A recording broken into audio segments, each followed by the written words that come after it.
Well, as Minneapolis marks this one-year anniversary, there's a new effort here aimed at redeveloping the areas impacted by the unrest last spring. An investment fund created by Pillsbury United Commons is hoping to help fill in the gaps and spur some growth there. Our BC Neil Erie joins us now with more on those efforts. BC? Randy, Pillsbury United Communities is behind an initiative to invest millions of dollars in the redevelopment of North Minneapolis. This afternoon, I spoke with the president and CEO of the nonprofit about its efforts to create a just society. So, Adair, here we are 1 year later. A lot of people are using this day to reflect. What are your thoughts? Yeah. Well, let me start by saying that George Floyd should still be here, and his life mattered. And so it's important that we center that he died from state-sanctioned violence, and we have to be able to correct that. But I do see this as a moment of reckoning, and how do we not allow his death to be in vain? And it's really about hope and aspirations, and you've seen that being not only unearthed here in Minneapolis, but across the globe.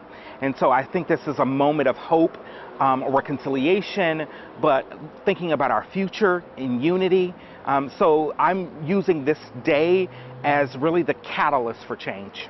And 38th in Chicago, the Pillsbury, one of the Pillsbury locations, is just a few blocks north of that. And so some of the people that you work with, yourself included possibly, you've kind of had a front seat to this movement here at 38th in Chicago. What was that like? What has it been like? Yeah, our staff, specifically those at 35th and Chicago Avenue at Pillsbury House and Theater, have deeply invested in that corridor. Long before this incident happened, we were helping to revitalize that using arts and culture as a tool for social justice and change. And so the other thing is all of our staff have deep proximity and closeness to community, come from community.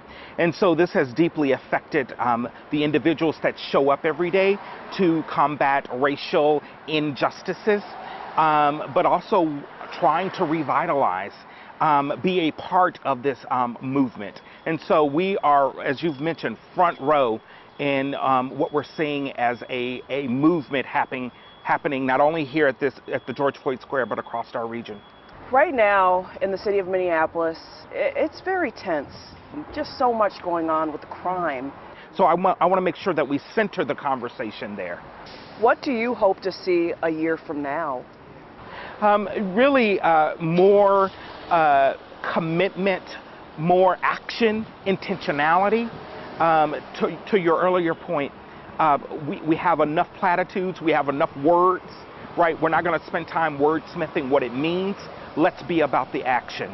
And there is so much work to do that it will take more than one individual, more than one institution. And my motto has always been, just start. Everyone just start doing the work and being in coordination with each other, being in conversation and being in community.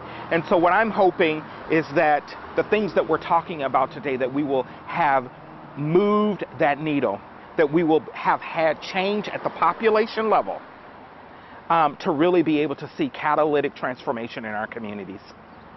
Adair, thank you so much for weighing in on this ongoing conversation. Much appreciated. Thank you for having me. And last week, the investment fund created by Pillsbury to help redevelop North Minneapolis, they actually invested in a property there. It's the one of First, and they have $6 million raised so far, and they're hoping to reach $20 million. So we're expecting to see a lot of changes, positive changes in that community. Yeah. Takes a lot of people and a lot of money. And money, sure does. yes. That's great. All right. Thanks, BC.